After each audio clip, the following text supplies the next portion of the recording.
நேத்திலேருந்து அமேசான்ல நெறைய பேர் லே ஆஃப் பண்ண போறாங்கன்னு செய்திகள் வந்துட்டு இருந்தது. பட் இன்னைக்கு தூக்கிட்டாங்கல்ல. அத பத்தி சொல்லுங்க. ஆமா. நேத்துலேருந்து 30,000 பேர் லே ஆஃப் பண்ண போறாங்க அமேசான்லேருந்து. மிகப்பெரிய ஒரு அதிர்ச்சிக்குள்ளான செய்தியா இருந்தது. 30,000 பேர் இல்ல, பட் ஸ்டில் 14,000 பேரை வந்து தூக்குறாங்க. அவங்களோட ஒர்க் ஃபோர்ஸ்ன்னு பார்க்கும்போது, முக்கியமா டெக்ல பார்க்கும்போது 3,60,000 பேர் இருக்காங்க.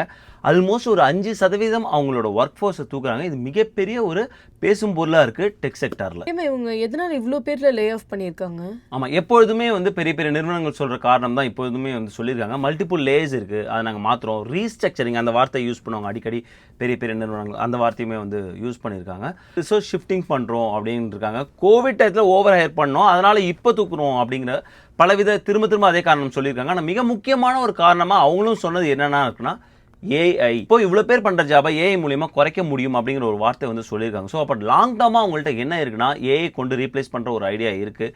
அதில் இன்வெஸ்ட் பண்ணும், ஏஐல இன்வெஸ்ட் பண்ணும், டேட்டா சென்டர்ஸில் இன்வெஸ்ட் பண்ணும் அப்படிங்கிற ஒரு ஐடியா இருக்குது. அதனால் வந்து இங்கே அவங்களோட ஸ்பெண்டிங்கை குறைக்கிறாங்க அப்படிங்கிறது தெரியுது. ஒரு எடுத்துக்காட்டுக்கு இப்போ சியாட்டல் பேஸில் குறைக்கிறாங்க.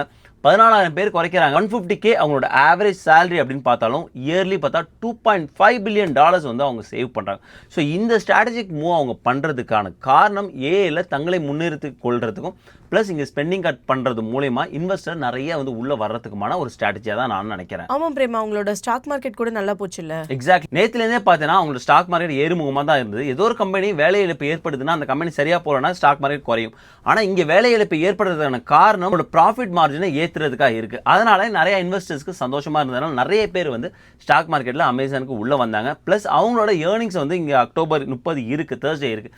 அதனாலுமே வந்து அதோட ஸ்டாக்ஸ் பார்த்தா வேல்யூ ஏறிட்டு தான் போய்கிட்டு இருக்கு. இந்த ஒரு நியூஸ் அடிஷனலாக நிறைய இன்வெஸ்டரை உள்ளே கொண்டு வருது. பிரேமா, இப்போ ஜாப் லாஸ் ஆனவங்களுக்குலாம் என்ன மாதிரியான விஷயங்கள் சொல்லியிருக்காங்க? 2 விஷயம் அமேசான் சொல்கிறாங்க. முதல் விஷயம் என்ன சொல்கிறாங்கன்னா 90 நாளுக்குள்ளே நீங்கள் உள்ளுக்குள்ளேயே, அதாவது வந்து அமேசானில் நிறைய டிபார்ட்மெண்ட் இருப்பாங்க, அலெக்ஸா, ஏடபிள்யூஎஸ் இந்த மாதிரி நிறையா இருப்பாங்க இல்லையா. உள்ளுக்குள்ளே உங்களோட ஜாப் லாஸ் இங்கே ஏற்படுதுன்னா இன்னொரு டிபார்ட்மெண்ட்டில் நீங்கள் கண்டுபிடிச்சிங்கன்னா ஓகே, அதுக்கு 90 நாள் அவகாசம் தரோம். அல்லது செவரன்ஸ் பேக்கேஜ் வாங்கிட்டு இப்போயே கிளம்பிடலாம் அப்படின்னு வந்து சொல்கிறாங்க. அவங்களோட குறிக்கோள் என்னவா இருக்குன்னா ப்ராஃபிட்டை அதிகப்படுத்துறது, ஸ்பெண்டிங்கை கம்மி பண்ணுறது அப்படிங்கிற மாதிரி இருக்கிறதுனால நிறைய பேர் வந்து செவரன்ஸ் பேக்கேஜ் வாங்கிட்டு மூவ் பண்ணுறது ஒரு ஆப்ஷனாக வச்சிருப்பாங்க. பிரேமா, இப்போ லேபர் டிபார்ட்மெண்ட் வந்து கவர்மெண்ட் ஷட்டர்னால க்ளோஸ் ஆயிருக்குல்ல, இதனால H1Bல வேலை இழந்தவங்களுக்குலாம் ஏதாவது பிரச்சனை இருக்குமா? அமேசான்ல ஒரு லே ஆஃப் நடக்குதுன்னா நிறைய பேர் வந்து H1Bல இருக்க தான் செய்வாங்க. காரணம் என்னன்னா அமேசான் தான் வந்து one of the largest employer H1B petition போட்டு நிறைய பேர் உள்ள கொண்டு வரது. ஸோ அப்படியே அவங்க நிறைய H1B ஸ்பான்சர் பண்ணும்போது அங்கே ஒரு ஃபயர் நடக்குதுன்னா அதுவும் வந்து 5% ஆல்மோஸ்ட் வந்து ஒர்க் ஃபோர்ஸ் வந்து ஃபயர் பண்ணுறாங்கன்னா H1Bசி இருக்க தான் செய்வாங்க. ஆனால் அவங்க பயப்பட வேண்டிய தேவையில்லை. இதனால வந்து உங்களுக்கு அடுத்த ஜாப் கிடைக்காதோ அப்படின்னு. ஜாப் மார்க்கெட்டும் பார்த்தீங்கன்னா வந்து ஒரு லாங் டேர்முக்கு ஒரு பிரச்சனை இருந்தாலும் ஷார்ட் டேர்மில் நிறைய ஜாப்ஸ் கிரியேட் பண்ணிட்டு தான் இருக்காங்க. ஸோ ஷார்ட் டேர்ம் மூவ் பண்ணுறதுக்கு பிரச்சனை இல்லை. தைரியமாக வந்து நீங்கள் ஜாப் மூவ் பண்ணலாம்.